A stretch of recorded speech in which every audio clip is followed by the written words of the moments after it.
Hola, ¿cómo les va? Vamos a hablar de las imágenes en la etapa prenatal. Soy el doctor Mario Pellizzari y vamos a hablar sobre este temita. Bueno, yo les quiero mostrar que tenemos un nuevo paciente en prenatal que se va a llamar feto. Hoy el feto es toda una entidad, es como un verdadero paciente. En ese feto hemos ido descubriendo sus órganos, su normalidad y también anomalías que pudieran llegar a tener, tanto él como, por ejemplo, la placenta o la madre. Podemos saber del crecimiento de él, podemos ver cómo va creciendo y podemos identificar si tiene alguna alteración, cuáles son las causas, las probables consecuencias. Colaboramos en la toma de conducta. Conocemos la circulación sanguínea en condiciones normales y en condiciones de hostilidad, como también cómo es sus respuestas a estas situaciones hostiles o adversas. Hemos incorporado también marcadores de laboratorio y estudios que pueden ayudar para detección de malformaciones, como la resonancia magnética y en casos extremadamente particulares la tomografía multicorte en baja dosis. Hoy tenemos que el feto va a consultar al médico. La semiología fetal es prácticamente imagenológica.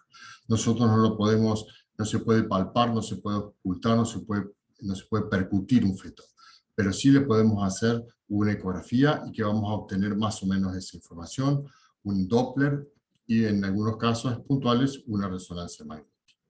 En el diagnóstico prenatal, de manera global, en el primer trimestre, tenemos la ecografía del primer trimestre y el screening de la semana 11 a 14 como estudios no invasivos. Como estudios invasivos en el primer trimestre tenemos la biopsia de vellosidades coriales y en algunos casos puntuales la amniocentesis prácticamente al final de la misma. En el segundo trimestre, como no invasivo, tenemos los métodos de laboratorio, la ecografía, resonancia y la tomografía, y como métodos invasivos, amniocentesis y eventualmente algún método de intervención. El algoritmo de estudios tenemos que en el primer trimestre la ecografía transvaginal, que lo vamos a realizar entre la semana 8 y 10, que es lo ideal. Siempre hablando de la normalidad y de lo habitual. Podemos hacer un estudio que se llama de translucencia bucal o riesgo de neutrodía, que se hace entre la semana 11 y 13,5. Una ecografía morfológica precoz, que se hace aproximadamente ahí, en la semana 12. El Doppler de las arterias uterinas para ver predicción de preeclampsia y restricción del crecimiento, que se hace entre la 11 y la 13,5. Eventualmente el ADN fetal libre de sangre materna y la biopsia de vellosidades coriales. Todo eso es lo que se hace en el primer trimestre. Acá hay tres estudios que digamos que los hacemos juntos. La ATN para el riesgo de neutrodía, la ecografía morfológica precoz y el Doppler de la arteria uterina se hace en un mismo examen, en un solo examen. El ADN fetal, no, eso se hace en otro examen, igual que la biopsia de vellosidades coriales. Como les dije, entre la semana 8 y 10, lo ideal es una ecografía transvaginal. ¿Para qué hacemos una ecografía transvaginal? Para determinar la edad gestacional con exactitud. La medición de la cola a la cabeza del bebé, que se llama coronilla naga o longitud cranocaudal, detecta con exactitud la edad gestacional con un margen de error de una semana, el más o el menos. Es más fiel prácticamente que la fecha de última menstruación. Y también podemos detectar si el embarazo viene único o si viene múltiple. En gestaciones muy tempranas puede haber errores de medición que tendrán un efecto significativo. Por lo tanto, lo óptimo es entre la semana 8 y 10. Lo mismo que para ver la corionicidad en los embarazos gemelos. Repito, semana 8 a 10, ecografía transvaginal. Eso es lo ideal. En algunos casos se puede hacer suprapúbica, sí se puede hacer suprapúbica, pero siempre lo ideal es la transvaginal. Siempre digo que toda mujer embarazada se le debe ofrecer una valoración temprana entre la semana 8 y 10. Bien. En el primer trimestre vamos a ver la edad gestacional, la vamos a estimar. En algunas situaciones patológicas como una metrorragia, que es pérdida de sangre, también vamos a evaluar cómo está ese embarazo. Cuando sospechamos el embarazo múltiple, vamos a definir la corionicidad. La corionicidad de un embarazo múltiple se realiza en el primer trimestre, luego es cada vez más difícil. Cuando hay una sospecha de embarazo ectópico que no está dentro del útero, que puede estar en la trompa o en alguna otra situación, cuando hay una discordancia entre la altura uterina y la menorrea, cuando hay anormalidades morfológicas, cuando hay sospecha de un tumor del trofoblasto, o cuando hay sospecha clínica de una masa grande. Sí, digamos, son las principales indicaciones de una ecografía del primer trimestre. Pero la indicación número 1 es el embarazo, y estimar la edad gestacional. En el primer trimestre vamos a evaluar saco gestacional, el embrión y el útero y los anexos. El saco gestacional vamos a ver si está, dónde está ubicado, cuál es su localización, cómo es su morfología, si tiene saco vitelino en su interior y si ese saco vitelino es de morfología normal. El embrión, vamos a ver si está presente o ausente, la cantidad de embriones que hay, la longitud embrionaria máxima o cráneo caudal, y la frecuencia cardíaca. Y en el útero y anexo vamos a evaluar el cuerpo lúteo y descartar que no haya una patología anexial o uterina que pueda llegar a comprometer ese embarazo. Acá les presento una ecografía del primer trimestre. Acá estamos con un embrioncito que tiene una longitud craneocaudal de 0,8 centímetros, 0,88 que dice acá. Estaríamos aproximadamente en una semana 6.6, prácticamente en una semana 7, su frecuencia cardíaca. Acá vemos en el Doppler color la frecuencia cardíaca. Esto redondito que ven acá es el saco vitelino. Acá tenemos el saco vitelino unido al embrión. Todo esto blanquito que ven acá es el trofoblasto, que es lo que va a ser la futura placenta en este caso. Esto les presento el saco gestacional. Acá tenemos otro saco gestacional con el embriocito. Esto es el saco amniótico, ven acá, esto es líquido amniótico. Acá tenemos una longitud craneocaudal de 1,1 centímetros, corresponde a 7 semanas, 3 días. Su frecuencia cardíaca y su saco vitelino. Esto es un embarazo de semana 7.3 de total normalidad. Acá vemos uno más grandecito, acá ya estamos en una semana 8.4 con una longitud craneocaudal de 1,96 mediante una ecografía transvaginal, donde podemos ver el polo cefálico, el polo caudal. Ahí se están formando los miembros inferiores, se está formando el abdomen, se están formando los miembros superiores. Esto es su saco vitelino, que se va cambiando la formita, se va poniendo más ecogénico, la frecuencia cardíaca, y podemos ver el trofoblasto como se está formando en este momento. Tenemos un cráneo caudal de 1,9, correspondiente a la gestacional de 8.4 semanas con 160 latidos, que es normal. Bien, acá tenemos, esto es una toma exactamente de un embrión de semana 9, en una 5D, esto es una ecografía en color en 5D. Acá tenemos otra, esta es una ecografía en 4D, de un embarazo, este debe ser un poquito más grande, de unas entre 9 y 10 semanas, los miembros inferiores, los miembros superiores. Ese es el cordón umbilical, como va hacia la futura placenta, los miembros inferiores, lo mismo acá, su saco amniótico, como se ve. Esto es una reconstrucción en un 4D. En el embarazo tenemos que tener en cuenta que eso que vimos hasta ahora es lo normal de un embarazo único, pero a veces el embarazo, damos la noticia que el embarazo es múltiple. El 1% del total de las gestaciones van a ser embarazos múltiples. Cuando el embarazo es múltiple pasa a constituir una condición que se llama de alto riesgo. ¿Por qué? Porque tienen más complicaciones que en un embarazo único. Y la clasificación tenemos la embriológica, que le van a enseñar en obstetricia, pero nosotros tenemos una clasificación ecográfica del embarazo gemelar. El embarazo, la clasificación ecográfica del embarazo gemelar la hacemos según la placenta y según el ánus. O sea, nosotros lo más importante de todo es la placenta. Si hay 2 placentas van a ser bicoriales, y si hay una sola placenta van a ser monocoriales. Entonces, lo más importante en un primer trimestre, en un embarazo gemelar, es detectar la corionicidad, que lo podemos hacer correctamente ahora durante el primer trimestre. Se van a llamar bicoriales. Y los que tienen una sola placenta se van a llamar monocoriales. Dentro de los bicoriales son 2 placentas, serán bicoriales, y habitualmente, o por ende, todos los bicoriales van a ser biamnióticos. Y acá tenemos la cigosidad, que nosotros por ecografía no la podemos saber, y unos van a ser disigóticos, el 66%, y si son del mismo sexo, van a ser monocigóticos, que es el 33%. Por ecografía es imposible determinar cuál es uno y cuál es otro, salvo que tengan sexos diferentes. Los monocoriales serán todos monocigóticos, y depende de la cantidad de bolsas amnióticas, podrán ser monoamnióticos o biamnióticos. El monoamniótico será algo realmente excepcional. Acá, por el saco gestacional, yo tengo 2 sacos gestacionales. En este caso es una gesta bicorial. Acá tengo bicorial. Por ende, al ser bicorial es biamniótico. No sé la cantidad de embriones porque todavía no lo estoy viendo, porque es un embarazo, una gesta extremadamente temprana. Acá tengo un solo saco gestacional, esto que va a ser un embarazo único, o puede ser un embarazo múltiple de tipo monocorial. Todavía no puedo determinar la amnionicidad porque por ahí es un embarazo muy precoz. Bien. En este caso estoy viendo los sacos vitelinos. Cuando yo tengo cada saco vitelino va a ser una membrana amniótica. En este caso, si yo tengo, acá tengo un solo saco, este va a ser un embarazo monocorial, pero tengo 2 sacos vitelinos. Va a ser un monocorial biamniótico. O sea, el saco vitelino va a dar la amnionicidad. De todas maneras, siempre lo más importante es ver la corionicidad más que la amnionicidad. Cuando vemos un solo saco vitelino, va a ser un embarazo único o, excepcionalmente, en este caso, puede ser un gemelar monocorial monoamniótico. Esto es una situación extremadamente rara, el monocorial monoamniótico, pero nos podemos tocar alguna vez con este tipo de embarazo. Y luego vamos a ver el número de embriones.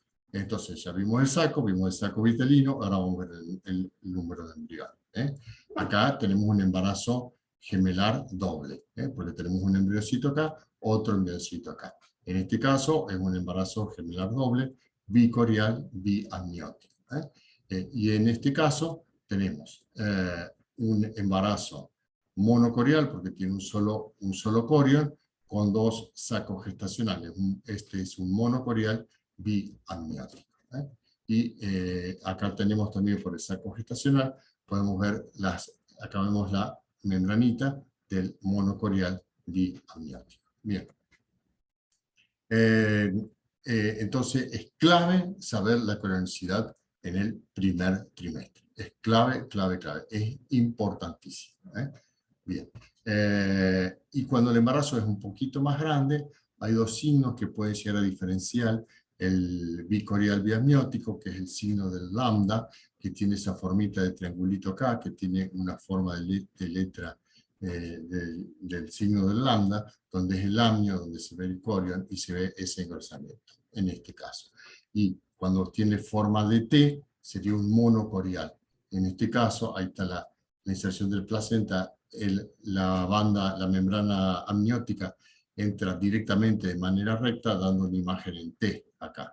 La forma de T es un monocorial biamniótico. La forma de lambda es un bicorial biamniótico. O sea que entrado el segundo trimestre tenemos este signo. Pero lo más fácil de todo es ver el primer trimestre. En este caso había más de un embrión. En este caso es un embarazo gemelar, como en este caso un embarazo gemelar triple, porque hay 1, 2 y 3 embriones. La cantidad de embriones me va a dar el número. Entonces es un embarazo gemelar triple. Tiene 2 corion, es un bicorial.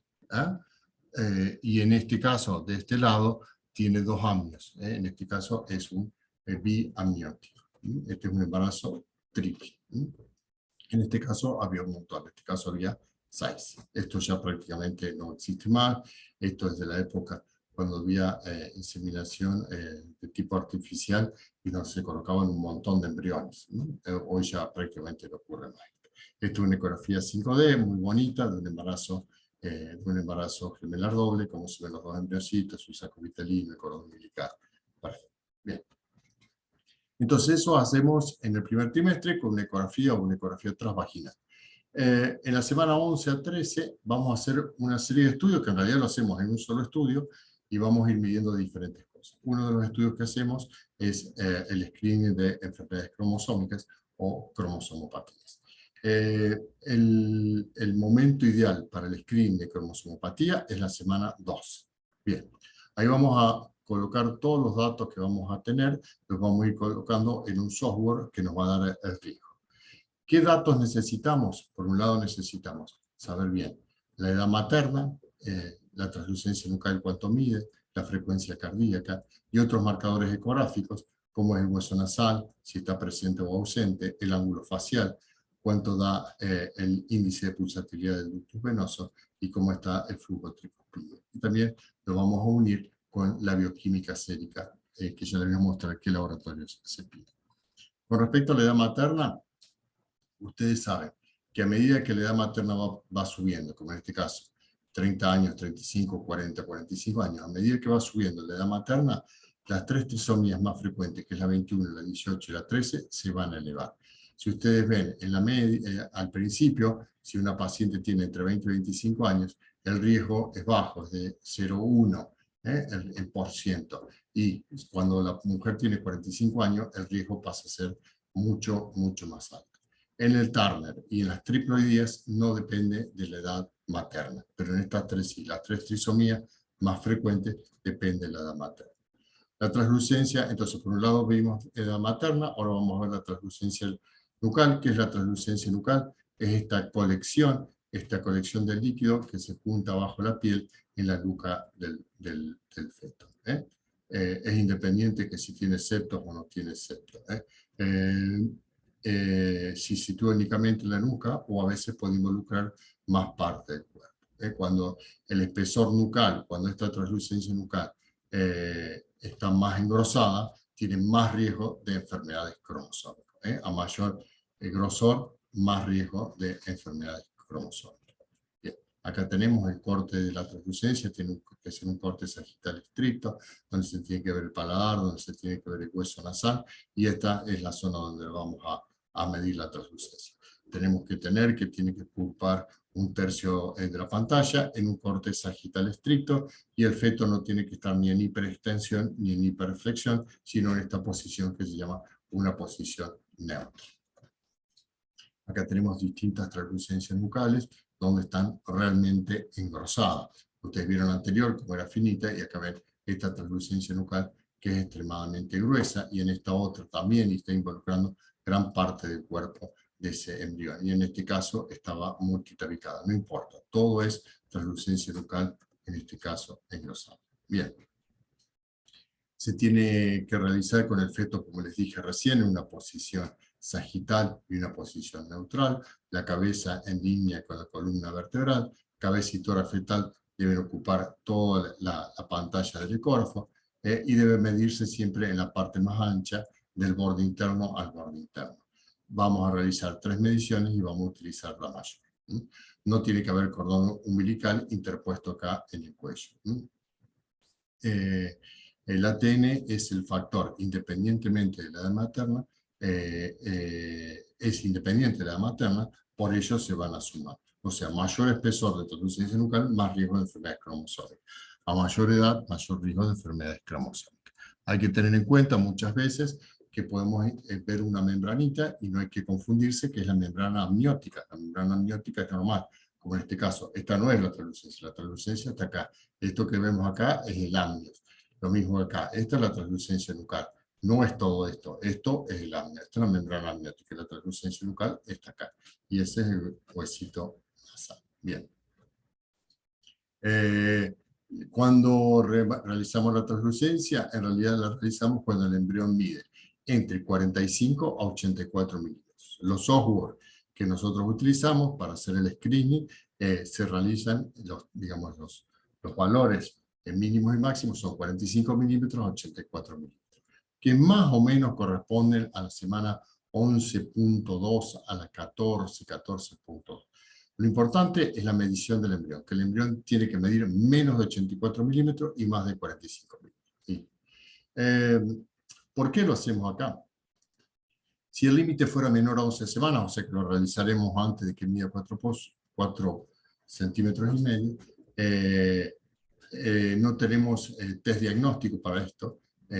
Una biopsia corial no la podríamos realizar si diera patológica. ¿Por qué? Porque puede haber alteraciones en los miembros embrionarios. Y porque las anomalías cromosómicas, muchas de ellas se pueden detectar a partir de la gestación. ¿Y por qué no más allá de la semana 14? Porque para proporcionar, este es un método que se descubre, digamos, y se desarrolla en Inglaterra.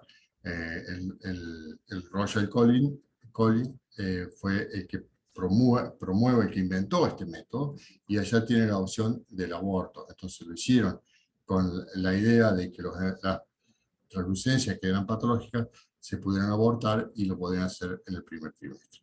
En nuestro país no estaba permitido el aborto hasta ahora, ahora sí, pero en realidad para otro tipo de situaciones. La incidencia de la translucencia aumenta en fetos anormales y decrece luego de la semana 13. Y las posibilidades de obtener una medida disminuyen entre la semana 13 por la posición fetal, por ejemplo, que el feto se va poniendo cada vez más vertical. Entonces lo ideal es ahí, entre las 11 y las 13,6 aproximadamente. ¿Por qué aumenta ese espesor? No se sabe bien, pero uno cree que es o por insuficiencia cardíaca. Muchos de estos fetos que tienen anomalías cromosómicas tienen anomalías cardíacas, por congestión venosa, por compresión mediastinal, por alteración del drenaje linfático, por alteración de la composición del tejido extracelular, por hipoproteinemia, dicen otros autores, anemia, infección congénita. No se da solamente por un único mecanismo. Una TN aumentada significa que va a haber un 75% de probabilidad de enfermedades cromosómicas. Dentro de ese 75%, el 75% son las trisomías 21, 18 y 13. Pero a su vez puede haber anomalías no cromosómicas que aumenten la TN, como son los defectos cardiovasculares, sobre todo, algunos pulmonares, algunas displasias esqueléticas, algunas alteraciones metabólicas y algunas alteraciones hematológicas. Pero el grueso, el 75%, van a ser estas tres trisomías. O sea que es prácticamente un método que va a ir a buscar estas tres trisomías, la 21, la 18 y la 13. Una translucencia mayor a 3,5 milímetros persistente y evolución de edema nucal o hidro en semana 20-22, uno puede sospechar una infección congénita o un síndrome genético. Va a haber una muerte fetal en el 10% y un retraso mental en el 5% aproximadamente. ¿Cómo interpretamos el riesgo? El riesgo lo vamos a interpretar. Las pacientes que son de riesgo van a tener menos la opción de riesgo menor de 1 en 100. Mayor a 1 en 100, perdón. Cuando vos tenés un riesgo de 1 a 100, hay alta probabilidad de enfermedades cromosómicas. O sea que cada 100, uno va a ser una enfermedad cromosómica. Si vos tenés un riesgo de menor de 1 en 100, o sea, va a ser mucho menor el riesgo. Va a haber baja probabilidad de enfermedades cromosómicas, aunque no lo podemos descartar del 100%. Por ejemplo, una paciente que tiene un riesgo de 1 en 20 va a tener mucho más riesgo que una paciente que tiene 1 en 20.000. O sea que cada 20.000 uno va a ser, un embrión va a tener enfermedad cromosómica. En cambio del otro, de 20, uno va a tener una enfermedad cromosómica. O sea, de mayor de 1 en 100 va a tener mayor riesgo. Este es un trabajo muy interesante que se hizo en Londres y que marca que cuando la translucencia nucal tiene un percentil menor al 95, o sea que es extremadamente finita, una translucencia de menos de 1 milímetro, solamente el 0,2% va a tener enfermedades cromosómicas y el 97% de los bebés van a ser sanos, y va a tener una muerte fetal del 1% y anomalías mayores fetales de 1,6, cuando el percentil es menor al 95, es una translucencia muy, muy finita. Y cuando vos, por ejemplo, tienes acá una translucencia, vamos al otro extremo, extremadamente gruesa, en 6 milímetros, tenemos que el 64% van a tener una enfermedad cromosómica. Y del recién nacido, solamente el 15% van a ser recién nacidos sanos. El otro 85% van a ser patológicos. Y van a tener anomalías mayores fetales en 46. O sea, miren lo importante que es el tema de la translucencia nucal. Bien. Existe una asociación importante en el aumento de la medición de la translucencia nucal y los defectos cardíacos, tanto en fetos con defectos cromosómicos como en fetos normales, euploides. O sea que la translucencia también es un marcador de enfermedad cardiovascular, de enfermedad cardíaca, perdón. El aumento de translucencia no es específico en determinados tipos de cardiopatía. En fetos euploides, la prevalencia de efectos cardíacos aumenta con el aumento de la TN. Por ejemplo, yo tengo un feto cromosómicamente sano, un euploide, y si yo tengo desde 3 a 1000 para TN en un percentil 95 y hasta 125 a 1000 para TNs de 5.5 más. O sea, cuando más gruesa es la TN, el mayor riesgo de enfermedades cardíacas voy a tener un feto euploide. Un feto euploide con una TN aumentada también puede estar en relación a todas estas enfermedades. O sea que la translucencia no solo marca las 3 enfermedades cromosómicas más frecuentes, sino que puede tener un cariotipo normal, puede ser un euploide y puede tener todo este tipo de alteraciones. Bien. Las anomalías, hay anomalías, por ejemplo, graves, pero que la translucencia va a ser normal. O sea que la translucencia no la va a marcar.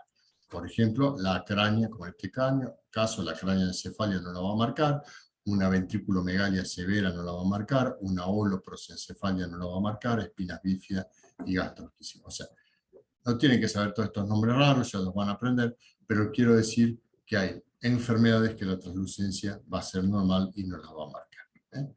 En definitiva, detecta el 80% de la trisomía 21 síndrome de Down, detecta el 70% de la trisomía 18, el 13 y el Turner, y detecta el 40% de malformaciones cardíacas importantes. O sea que es un excelente método de screening. Si yo tengo una TN aumentada de 100 fetos, entre una TN de 3.5 milímetros a 4.4 milímetros, 20 van a tener defectos cromosómicos, 80 van a ser euploides. De los 80 euploides, 2 morirán en semanas posteriores, 8 van a tener un defecto mayor y 70 van a ser normales. Por eso siempre digo, esto es un estudio de screening. Bien. La frecuencia cardíaca fetal, los valores normales de la frecuencia cardíaca son antes de la semana 5 hasta la 5 de 100, 110 latidos por minuto, en la semana 7 170, y en la semana 14 más o menos 150 latidos. Si yo tengo una frecuencia cardíaca aumentada, me va a aumentar mucho el riesgo para la trisomía 13. No me va a mover el amperímetro ni para la 21 ni para la 18, sí para la 13. El impacto es pequeño en la detección de trisomía 21 y 18, pero es muy importante en la detección de la trisomía 13. O sea que si yo tengo la frecuencia cardíaca en la semana 13 extremadamente elevada, tengo una frecuencia de 190, 195, ojo con la trisomía 13, me va a aumentar el riesgo para trisomía 13. Porque acá es muy importante diferenciar entre la trisomía 13 y la 18, porque ambos van a tener la translucencia nucal engrosada, la subunidad beta la van a tener disminuida y la hormona PAPA la van a tener disminuida. Pero en la 13 la frecuencia cardíaca va a estar extremadamente elevada, habitualmente. Otros marcadores ecográficos, como les mostré, es el hueso nasal. En el hueso nasal podemos ver 3 líneas, piel, la piel que es esa pequeña línea blanca, y el hueso nasal y la punta de la nariz. Ese sería el huesito nasal, ese es el paladar, acá está la translucencia. En las trisomías 21, en el síndrome de Down, el 60% va a tener un signo ecográfico que se llama hueso nasal ausente, o sea, no le vas a detectar el hueso nasal, eso lo da la trisomía 21. O cuando es extremadamente menos ecogénico que la piel y no lo logramos ver. En la ausencia de ese hueso nasal, que es un signo ecográfico, el 73% de las 21 no los tiene, entre la semana 11 y 14, el 55% de las 18, el 25% de los Turner y el 0.5% de los fetos con cariotipo normal. Se estima que junto a la edad materna y la translucencia pueden aumentar la sensibilidad del diagnóstico de trisomía 21 hasta en un 85%, disminuyendo los falsos positivos al 1%. Bien, el ductus venoso es un pequeño vaso que conecta la vena cava con la vena umbilical, que la vena cava inferior con la vena umbilical, lleva sangre oxigenada al corazón fetal. Se cierra normalmente pocos minutos después del nacimiento, pero en algunos neonatos, sobre todo prematuros, puede demorar un tiempito más. Vamos a ubicarlo en una zona de mucha turbulencia o aliasing, que se llama, con un ángulo de insonación de 30 grados aproximadamente. El ductus venoso, o también se llama conducto de Arancio, que es este que vamos a ver acá, es un vaso corto que viene de las venas umbilical y desemboca a la vena cava inferior. Es un sistema de derivación derecha-izquierda. La sangre entra a la aurícula derecha y pasa directamente a la aurícula izquierda por el foramen neural. el vaso es venoso de tipo pulsátil con presión retrógrada. Ya se la voy a mostrar, así se ve en ecografía, en el Doppler color, ven que tiene todos los colores, eso porque hay un aliasing. Entonces ahí va a haber una turbulencia, mucho flujo. Y esta, cuando tenemos ese aliasing, vamos a tomar, y esta es la onda normal de un ductus venoso. En un periodo de reposo, vamos a tomar un volumen de muestra determinado, el ángulo de insolación como les expliqué, y vamos a tomar varias ondas. Y lo importante es ver que acá no haya una onda que se vaya hacia abajo, como ya vamos a ver. En este caso es otro ductus normal. Esos son todos ductus. Acá tenemos otro caso de una translucencia normal con un ductus normal. Y este es un ductus patológico, cuando la onda A se hace reversa. Este es un ductus normal y este es un ductus patológico. La onda invertida o reversa indica que hay mayor riesgo de efectos cromosómicos, cardíacos o muerte fetal. Acá tenemos un ductus con una onda reversa. Cuando tenemos esa ondita, tiene más riesgo de enfermedades cromosómicas. Sin embargo, hay un 80% de los casos de onda reversa pueden ser embarazos normales. El patológico del 65% de los casos con trisomía 21 y patológico del 3% de los fetos euploides. En la translucencia aumentada con ductus normal no hay riesgo de cardiopatía. Cuando es patológico tiene mayor riesgo de cardiopatía. Bien. Y luego la bioquímica sérica, que vamos a tomar dos hormonas, la beta-HCG y la PAPA. Son vulnerables a la edad materna, al peso, a la raza, al hábito tabáquico y a los métodos de anticoncepción. En la trisomía 21 me va a aumentar mucho la beta-HCG, más del doble, y en la 18 y la 13 va a disminuir. Y la PAPA me va a disminuir en la trisomía 21, en la 18 y en la 13. Bien. La ecografía para detectar anomalías fetales es mejor en la semana 12 que en la semana 11, y mucho mejor que en la semana 10. O sea que la 12 sería la ideal. Una buena forma de obtener un excelente screening de trisomía 21 y diagnosticar defectos anatómicos mayores es también realizar un análisis de sangre entre la semana 10 y 11 y la ecografía en la semana 12. O sea, hacemos la bioquímica sérica a la semana 10-11, ya vamos a tener ese resultado. A la semana 12 le hacemos la ecografía con la medición de translucencia nucal, y ahí en el software unimos todo y vemos el riesgo global de todo o un riesgo completo. Ustedes saben que este método de cribado o de screening, si nosotros usamos solamente la edad materna, vamos a detectar el 30% de las enfermedades cromosómicas. Si a la edad materna le agregamos el suero materno entre la semana 15 y 18, los marcadores de laboratorio, va a llegar la detección del 50 al 70. Si le sumamos a eso, a la edad materna, le sumamos la translucencia nucal a la semana 11 o 13, vamos a detectar el 70 al 80%. Si a eso, translucencia y edad materna, le sumamos las dos hormonas que vimos recién, entre la semana 11 y 13,6, vamos a detectar el 85 y el 90. Si le agregamos el hueso nasal, vamos a llegar al 90%. Si tomamos la edad materna, la translucencia nucal, el hueso de la nariz, y las dos hormonas, con suero materno, vamos a llegar al 95%. O sea que el screening completo sería este. Sería el más interesante de todo para llegar a mayor sensibilidad. La miocentesis nunca la realizamos en la práctica antes de la semana 16 porque tiene una tasa de aborto mayor y el problema del equinoma. Y la biopsia de vellosidades coriales no antes de la semana 11. O sea que habitualmente la biopsia de vellosidades coriales se hace en el primer trimestre, después de la semana 11, y a partir de la semana 16 hacemos la miocentesis.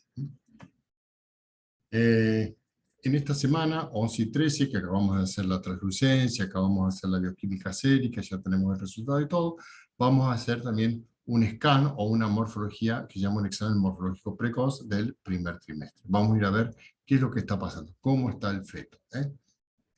Vamos a evaluar toda la anatomía fetal, vamos a ver completamente esa edad gestacional, cómo está su columna vertebral, cómo está el tórax, el abdomen aparece encerrado bien, cómo está la presencia de hueso nasal, el paladar, vamos a ver su corazón, vamos a ver sus miembros inferiores y superiores que estén todos formados. En este caso, en el cerebro, vamos a ver estos blanquitos que son los plexos coroideos, que tienen esta forma muy especial con la línea media, Lo mismo acá, en un corte bien axial, y vamos a ver, en este caso, la fosa cerebral posterior o cerebelo también. Podemos ver fosa cerebral posterior, los ventrículos laterales, la línea media, podemos bajar, vemos el corazón con sus 4 cavidades, apuntando para el lado izquierdo, y acá vamos a ver la burbuja gástrica o estómago, que ya tiene líquido, sabemos que el bebé está tragando y que está en correcta posición.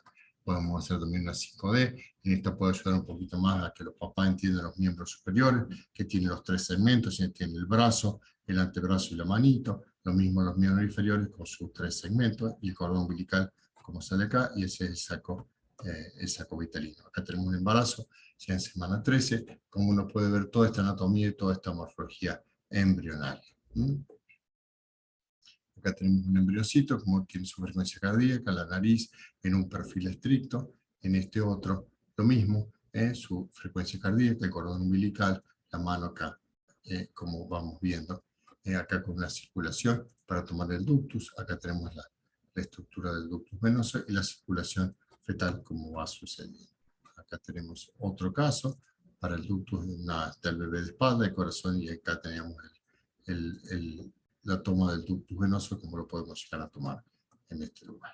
Bien. En el examen ecográfico de esta semana 11 a 13 podemos determinar malformaciones que son siempre detectables. Todas estas son malformaciones detectables, todas estas son potencialmente detectables, y hay algunas que no las podemos realmente detectar. Bien. También a esta edad gestacional podemos hacer el Doppler de las arterias uterinas, porque vamos a determinar la predicción de preeclampsia prácticamente en un 90%. En esto vamos a tener en cuenta los antecedentes maternos, la presión arterial media, o sea, la media entre la máxima y la mínima, el IP o índice de pulsatilidad de las arterias uterinas, marcadores bioquímicos como la PAPA y el PIF, que es el factor de crecimiento placentario. Bien, nosotros tenemos que arterias uterinas, tenemos un útero, vamos a tener 2 arterias uterinas, una arteria uterina derecha y una arteria uterina izquierda, que se van a ir dividiendo. Nosotros íbamos a ir a tomarle el Doppler de las arterias uterinas, principalmente en su nacimiento. La unión del cuerpo y el cuello, acá tenemos una arteria uterina, acá aparece la arteria, estas son las hipogástricas, que parece que fuera rama, pero en realidad no se está tocando. Y esta es una curva de Doppler normal. Vamos a tomar la derecha y la izquierda y vamos a hacer un promedio de las dos. Acá tenemos una arteria uterina que se puede tomar por vía transvaginal, como en este caso, y acá tenemos la onda, y en este caso por vía suprapúbica. En la práctica diaria la hacemos por vía suprapúbica cuando hacemos la translucencia, y podemos medir y hacer el Doppler de sus arterias uterinas. En las arterias uterinas tiene este notch o hendidura protodiastólica, pero nosotros utilizamos un numerito que se llama índice de pulsatilidad, el IP medio, hacia la derecha, a la izquierda, la sumamos y la dividimos por 2. La fisiología de las arterias uterinas en un embarazo normal aumenta la circulación uterina porque tiene que aumentar mucho más sangre porque tenemos un bebé, entonces el flujo va a ser mucho mayor. Va a haber una invasión de la pared uterina por parte del trofoblast, que produce la sustitución de capas de la muscular y endotelial por las arterias espiraladas. Eso es una primera etapa de la placentación, y convierte las arterias de vaso de baja resistencia y alto calibre. Y va a transportar 20% más de volumen de sangre porque hay que alimentar esta nueva vida. Estas son curvas de forma de arterias uterinas normales dependiendo de la edad gestacional. Miren, este es un normal del primer trimestre, esto al final del primer trimestre y este al tercer trimestre o después de la semana 16. Si yo tengo esta forma en el tercer trimestre va a ser patológica, pero si lo tengo en el primer trimestre va a ser normal. O sea que la forma de la arteria uterina va a ir evolucionando, va a ir cambiando. Bien. ¿Y para qué quiero saber todo esto de arteria uterina? Porque voy a tratar de detectar el riesgo que tiene ese embarazo, esa paciente, para hacer una preeclampsia. Acuérdense que la preeclampsia aparece en el 10% de las primigestas en la República Argentina. Es una enfermedad que es bastante complicada. Las mujeres negras tienen una proporción mucho mayor, de 2 a 3 veces más que las mujeres blancas. En un tercio por ciento de esta condición conduce el parto antes de la semana 37, entonces vamos a tener un parto pretérmino, y en 2/3 el parto se produce a las 37 o posteriormente, que es un parto pequeño para la gestación a la término. Bien. Es una enfermedad multisistémica de origen multifactorial y se encuentra asociada a una preeclampsia severa. La placentación deficiente, estrés oxidativo, bueno, un montón de causas. ¿A qué los quiero llevar? Que para la predicción de esta preeclampsia vamos a tener que va a haber un alto riesgo y un bajo riesgo. ¿Quién va a tener alto riesgo? La edad materna. A mayor edad materna, mayor riesgo de desarrollar una preeclampsia. A partir, cada 5 años, a partir de los 35 años, va aumentando el riesgo de preeclampsia. La altura, cuando más alta es la paciente, menos riesgo de generar preeclampsia, cada 10 centímetros. Va a tener más riesgo de preeclampsia una paciente de 1,20 m que de 1,80 m. Lo mismo el peso. A mayor peso, mayor riesgo de preeclampsia. Eso se va sumando cada 10 kilos. Una paciente que pesa 70 kilos va a tener menor riesgo que una que pese 110 kilos. Como les dije, las pacientes negras o afrocaribeñas tienen mayor riesgo que las pacientes blancas, las subasiáticas tienen un riesgo más intermedio. Bueno, y así vamos sumando. Y ustedes ven que el mayor riesgo de todo lo tiene que si la mamá tiene una hipertensión arterial crónica, o sea, si una mamá esencialmente hipertensa va a tener más riesgo de desarrollar preeclampsia. Y de bajo riesgo, una multípara que haya tenido, por ejemplo, 3 embarazos y nunca haya hecho preeclampsia. Va a ser una paciente por antecedentes de bajo riesgo. Bien. Para el cribado de preeclampsia o para la detección de preeclampsia, vamos a combinar diferentes factores. Por un lado, los antecedentes de la madre, los antecedentes maternos. Por otro lado, la presión arterial media, o sea, la suma de la máxima, la mínima, la división de las dos. El IP, el índice de contractilidad de las arterias uterinas, y marcadores bioquímicos como la PAPA y el factor de crecimiento presente. Con todo esto vamos a realizar un screening. Si el paciente te puede dar de muy bajo riesgo o de sin riesgo, lo volvemos a reevaluar a semana 34. Si tenemos un riesgo de preeclampsia solo por el historial y el Doppler me da normal, lo reevaluamos en la semana 20.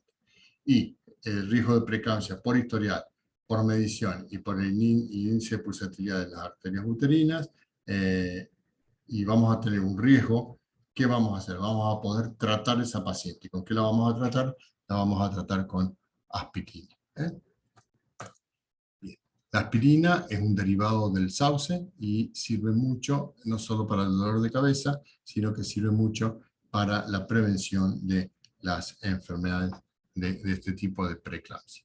Si ustedes ven, en este momento hay una propuesta de inversión de la pirámide, esta de la pirámide clásica de estudio de un paciente embarazada. Antes hacíamos pocos estudios en el primer trimestre, mucho en el segundo trimestre, y hoy está todo invertido. Hoy hacemos muchísimos estudios en semana 12 y cada vez menos estudios a lo largo. ¿Por qué? Porque estamos tratando de prevenir, de que el embarazo sea lo más normal posible en la primera etapa de la gestación. ¿Qué problema tiene una mujer que desarrolla una preeclampsia y tiene doble riesgo de padecer enfermedad cerebrovascular, hipertensión arterial que le quede, enfermedad coronaria, infarto, muerte? Y más riesgo de preeclampsia en el próximo embarazo. Un hijo de una madre que ha tenido preeclampsia tiene el doble riesgo de parálisis cerebral, porque puede llegar a ser prematuro, restricción de crecimiento, mayor riesgo de sufrir hipertensión, mayor índice de masa corporal elevado y aumento de riesgo de enfermedad cerebrovascular y diabetes en la edad adulta. En resumen, en el primer trimestre, entonces, vamos a hacer la TB, semana 8 a 10, y entre la semana 11 a 14, pongamos para redondear, o 13,5, la TN para riesgo de neuploidía, la morfológica precoz para ver todos los órganos y el Doppler uterina para detección de predicción de preeclampsia. Otros que podemos hacer aparte de esto puede ser el ADN fetal libre de sangre materna, que ya se lo van a explicar en obstetricia, y la biopsia de vellosidad escorial. Bien, salimos del primer trimestre, pasamos a la semana 18-22, hacemos el scan morfológico fetal, o scan fetal, o examen cementerio fetal, o examen morfológico fetal. ¿Qué son todos esos nombres raros? Es tratar de ver todos los órganos del bebé. Una cosa son las enfermedades cromosómicas, que hicimos el screening en el primer trimestre, acá vamos a ver que esté todo bien formadito. Le vamos a ver que tenga la mano, que tenga sus deditos, la boca, si tiene pabellón auricular, cómo está formada la columna, un riñón en este caso, en nuestro caso un sagital del cerebro, donde vemos el cuerpo calloso, el cerebelo, la cisterna magna, el hígado con su circulación, la arteria aorta con las dos arterias renales. O sea, vamos a hacer un screen de toda la forma. Vamos a hacer la medición. Acá vamos a empezar a medir al feto y vamos a medir diferentes parámetros. Vamos a tomar el diámetro biparietal, vamos a tomar el perímetro cefálico, el perímetro abdominal y el fémur. Eso es como regla general, esas 4 mediciones que hacemos siempre. Biparietal, perímetro cefálico, longitud femoral y perímetro abdominal. Vamos a tomar la frecuencia cardíaca, vamos a ver cómo está la placenta, cómo se encuentra el líquido amniótico, etc. Estos son parámetros biométricos o antropométricos. Vamos a ir a estudiar después parte por parte, vamos a ver el cerebro, acá podemos llegar a ver el atrio ventricular, que es el sistema ventricular, el plexo coroideo, su línea media, el cerebelo, la cisterna magna. Acá tenemos un corte coronal frontal con los ventrículos laterales, el tercer ventrículo en este caso. Acá tenemos el quiste del cabo del septum lucidum. Acá tenemos otro cabo, acá tenemos un corte sagital con todo el cuerpo calloso en su porción anterior y posterior, el cerebelo, el cuarto ventrículo, la cisterna magna. Acá tenemos el ventrículo lateral todo desplegado, con su cuerno frontal, su cuerno occipital, su cuerno temporal. O sea, tenemos una anatomía, como ustedes han estudiado en la parte del neuro, del cerebro, pero en este caso sería del cerebro fetal. En este caso, todos cortes sagitales, donde podemos medir la altura del vértice cerebroso, que es la parte media, la altura de la cisterna magna y la medida de longitud del cuerpo calloso. También podemos ver la vascularización, que la arteria pericallosa está rodeando a todo el cuerpo calloso, en su porción anterior, su porción posterior, cerebelo, cuarto ventrículo, etc. Es una anatomía detallada de todo el cerebro fetal, en este caso de la columna. Acá tenemos una reconstrucción para ver la parte ósea de la columna, su columna dorsal y lumbar con sus costillas, y acá vamos a ver el interior de la columna, donde vemos la médula espinal, que el cono medular finaliza bien a la altura L1 y L2, descartamos lo que es la médula atrapada, y también descartamos lo que es la espina bífida o mielomenino. Acá tenemos otra reconstrucción en la parte ósea, y ahí vemos la médula espinal. Podemos estudiar bien la cara, donde podemos ver las fosas nasales, el tabique nasal, el labio superior que está completo, el labio inferior, descartamos, acá tenemos el paladar completo, con la arcada dentaria de manera completa, ahí tenemos abriendo la boca el feto, con la nariz, dos fosas nasales, etc. Acá descartamos paladar hendido, fisura labial, el flap, que lo llamamos. Así que podemos hacer un estudio muy detallado de toda la cara fetal, podemos ver bien sus pulmones, su pulmón derecho e izquierdo, en cortes axiales y en cortes sagitales. Podemos ver esta línea que lo separa del abdomen, que es el diafragma, podemos estudiar su vascularización, lo mismo que el corazón. Y bueno, vamos a ir estudiando segmento por segmento, ahora el corazón y el músculo diafragma con el hígado y la vesícula biliar. En este otro caso, también el corazón, el diafragma, el hígado, levantan el bracito para que bien. Más imágenes y pequeños videitos de cómo se ve la anatomía normal de un feto en el segundo trimestre. Bien, vamos a estudiar el riñón, cómo se puede llegar a ver, con la diferenciación córtico-medular, la vía urinaria de su interior, y estos negritos que ven acá son las pirámides renales, y el riñón tiene todas esas lobulaciones que se llaman lobulaciones fetales, que son normales. Acá tenemos la arteria aorta y el riñón, uno a cada lado en un corte coronal. Acá tenemos otro riñón, a la semana 24 como se ve, y etcétera, a la semana 32, y el doble color como pueda ayudar para identificar la arteria renal y los vasos renales. Vamos a estudiar la vejiga, a veces la vejiga puede estar vacía porque el bebé hizo pis, el bebé orinó, y acá se está llenando un poquito, y acá tenemos una vejiga mucho más llena. La vejiga urinaria la vamos a ver prácticamente en 100% de los casos a partir de la semana 11. Y podemos medir el líquido amniótico. El líquido amniótico se puede medir por cuadrantes, o que se llama índice de AFI, o índice de fluido amniótico, o índice de Phelan, y si no podemos tomar el bolsillo mayor, son lo mismo. Acá vemos un corte, como pueden ver, del hígado y la circulación hepática, el estómago, la arteria aorta, etc. Como podemos ir viendo toda la anatomía del feto en diferentes porciones. Acá tenemos el hígado, la vesícula biliar, una asa colónica que tiene meconio en su interior, que es normal, y acá tenemos la arteria aorta con las arterias renales. Toda la anatomía del abdomen de este feto. Podemos ver bien los pies, en este caso una reconstrucción de 5D, con el dedo gordo y su hallux y sus otros 4 deditos, y acá tenemos una vista espectacular de su manito con sus 5 dedos. Ahí vemos la arteria tibial en un miembro inferior. Bien. Entre la semana 22 y 24 dijimos que podíamos hacer antes en toda la morfología o anatomía del feto o scan fetal. También podemos hacer un Doppler de arterias uterinas, aquellas que no lo hicimos en el primer trimestre, o tienen poco valor ya porque el tratamiento con aspirina se debe comenzar en el primer trimestre. Pero sí podemos recalcular el riesgo de preeclampsia si le había dado positivo en el primer trimestre en el segundo trimestre. De todas maneras, la aspirina se sigue dando hasta la semana 36, pero si el Doppler de las arterias uterinas mejora a esta edad gestacional, es como que la paciente baja el riesgo para una preeclampsia. Se sigue igual el tratamiento, pero baja el riesgo. Entre la semana 22 y 24 podemos hacer, por un especialista que es un cardiólogo fetal, la ecocardiografía Doppler fetal. Tiene indicación el ecocardio Doppler fetal entre la semana 22 y 24, aquellos fetos que tuvieron una translucencia nucal aumentada y no confirmaron el diagnóstico, o sea, no siguieron evolucionando, no sabemos si son enfermedades cromosómicas o no, no se hicieron punción, o con una punción que fue normal, igual vamos a ir a estudiar el corazón, porque acuérdense que puede haber enfermedades cardiopatías independientemente del estado cromosómico. Si hay antecedentes familiares de alguna enfermedad cardíaca, la rubiola, el Coxsackie, en algunos casos enfermedades infecciosas, en colagenopatías, en la diabetes, en los embarazos gemelares, en las arritmias fetales y en los embarazos que han tenido una fertilización. Son las indicaciones para hacer un ecocardio Doppler fetal. Bien.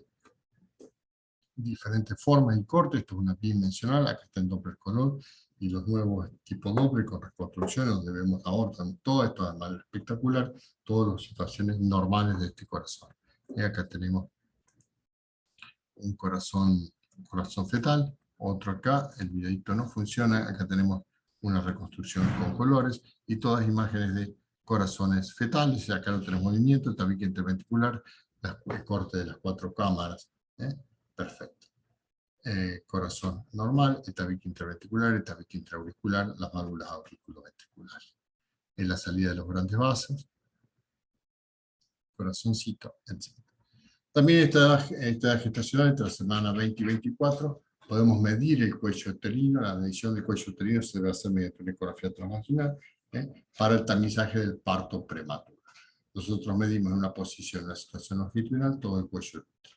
Como punto de corte son los 25 milímetros. Menor de 25 milímetros, riesgo para un parto prematuro. Mayor de 25 milímetros, menos riesgo para un parto prematuro por abertura del cuello uterino. Por lo tanto, los que tienen el cuello uterino corto, acá tenemos un cuello uterino normal. Y ahora les voy a dar un ejemplo de cuello uterino. Si bien una niña patología, esto es un cuello uterino corto, el cuello se abierto. Este tiene riesgo de parto prematuro, entonces se le va a dar medicación con una medicación que es la progesterona.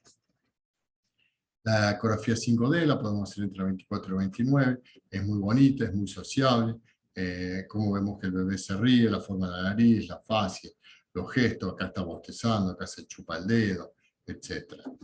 Y miren cómo se ríe en es realmente divertido y es muy lindo para la familia poder interpretar ese bebé, poder verlo de esa manera al nuevo integrante de la familia ya pudiendo bien y fotografiándolo desde antes que nazca. Mira, ahí está. No sé si está llorando, riéndose, ¿qué está haciendo? Ah, está tragando, miren qué bonito se ve. Bien, y en este caso ayudó porque teníamos un bebé que constantemente sacaba la lengua, o era una lengua grande que se llama una macroglosia. Cuando nace el bebé tenía una malformación en la lengua, acá está la alteración cromosómica. Muchas veces puede llegar a ayudar la 5D. Vamos más adelante, semana 32 y 34, una ecografía de rutina del tercer trimestre. Vamos a hacer curva de crecimiento, vamos a tomar las mismas mediciones que hicimos en el segundo trimestre, el diámetro biparietal, perímetro cefálico, el abdomen y el fémur, y vamos a ir comparando el crecimiento. Y podemos hacer un Doppler también para la detección del retardo de crecimiento intrauterino, que no lo detectamos antes, y acá vamos a aplicar a otra arteria, que son las arterias umbilicales y la arteria cerebral media. Vamos a evaluar, como le dije, la biometría fetal, y vamos a realizar curvas de crecimiento, los 4 parámetros, y vamos a ver, en este caso, tenía un crecimiento perfecto por arriba del percentil 50. El Doppler en esta edad gestacional, para el retardo de crecimiento tardío, vamos a tomar esta gran arteria, que es las arterias umbilicales. Tiene un valor para el diagnóstico de insuficiencia placental. Lo que evalúa un vaso cuando uno le hace el Doppler es lo que está viendo, lo que está pasando en el territorio anterior. O sea, que cuando uno evalúa arteria umbilical, está viendo lo que pasa en la placenta. Estamos viendo cómo se está alimentando ese bebé. La arteria umbilical, entonces, se registra lo que está ocurriendo en la placenta. Cuando se altera, indica que hay aumento en la resistencia placentaria por insuficiencia vascular placentaria. Por lo tanto, va a haber menos nutrientes, déficit de oxígeno. Cuando la arteria umbilical se altera, cuando hay más del 30% del territorio placentario comprometido. Tenemos que tomar, la técnica es tomar en el cordón umbilical, no muy cerca de la inserción placentaria, no muy cerca de la inserción al abdomen fetal, sino en una porción media, en una asa libre de cordón umbilical, y la vamos a tomar en esa situación. Es la asa libre, y acá tenemos el flujo de una arteria umbilical totalmente normal. Bien, acá tenemos un flujo de una arteria umbilical totalmente normal, con diástole, la sístole, y en este caso tenemos una arteria umbilical, patológica, porque esa diástole que yo tenía acá pasa a ser reversa, pasa a la línea de base. Esto es una situación grave. Aumenta 80 veces de posibilidades de muerte fetal. Entonces puedo ir monitorizando cómo se va comportando la arteria umbilical. Otro de los vasos que vamos a estudiar es la arteria cerebral media fetal. A la altura del polígono Willis vamos a poner acá el caliper y vamos a tomar la arteria cerebral media. El polígono Willis de la arteria cerebral media. La arteria cerebral media tiene dos segmentos, un segmento M1 y un M2 más distal. Vamos a tomarlo siempre en el proximal, en el segmento M1. Un corte axial del polígono, y vamos a tomar la arteria cerebral a ese nivel. No vamos a comprimir mucho la cabecita del bebé porque puede alterar la diástole. En este caso, una arteria umbilical es normal, en esta va perdiendo la diástole, miren que acá es más ancha, acá la va perdiendo, tendría que ser más, en ese caso es más patológico. Y podemos utilizar un índice que se llama cerebro placentario, donde mezclamos lo que está pasando en la arteria umbilical y lo que está pasando en el cerebro. Y hacemos un índice que se llama cerebro placentario, que nos va a ayudar mucho en este global de estudiar la restricción del crecimiento. En definitiva, en la semana 8 a 10 hacemos la ECO-TV, en la semana 11 a 13,5 la translucencia, el Doppler para la detección de la preeclampsia y la morfológica precoz. Si la ATN le podemos hacer ADN, punción de vellosidades coreales, o una ATN que dé directamente patológica. Si es normal, es normal. A las 18 y 22 hacemos la morfológica. Entre la 20 y la 24 la cervicometría, el Doppler de la uterina y el ecocardio Doppler. Si no realizamos el Doppler el Doppler para la detección de preeclampsia, lo podemos volver acá a la semana 20-24. Si dio normal, vamos a hacer el ecocardio. Si dio la TN patológica, vamos a hacer el ecocardio, como habíamos dicho. En la semana 24-29 podemos hacer la 5D y luego la ecografía del tercer trimestre y el Doppler. Bien. Otro de los estudios que podemos hacer durante el embarazo es la resonancia magnética. Es fetal, Puede ser placentaria o puede ser materna. ¿Qué beneficios tiene una resonancia magnética fetal versus una ecografía? Porque tiene mejor acceso al contenido de la caja craneal, se ve mucho mejor, mejor análisis espacial de todo el volumen, las caracterizaciones de señales, y es menos operador dependiente, o sea, lo hace un técnico, y después varias personas pueden llegar a interpretar. La ecografía operador dependiente se hace en el momento. ¿Por qué tiene mejor contenido el acceso a la caja craneal? Porque acá les muestro, este es un corte perfecto del cerebro, y miren en la resonancia. O sea, si uno compara este corte ecográfico en el mismo tiempo, en esta misma edad gestacional, realmente la información que me da la resonancia es altamente superior. Tiene un mejor acceso a ese contenido. Mejor análisis del volumen, porque podemos hacer cortes estrictos o ortogonales en diferentes planos, en axial, en coronal, en sagital.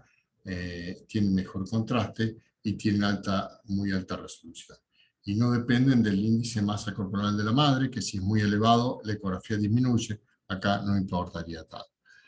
Usamos secuencias rápidas, prácticamente todas en T2, y ahí está el nombre de las secuencias. Es menos operador dependiente, la ecografía es más operador dependiente, y el examen es de confirmación diagnóstica y complementaría a la ecografía.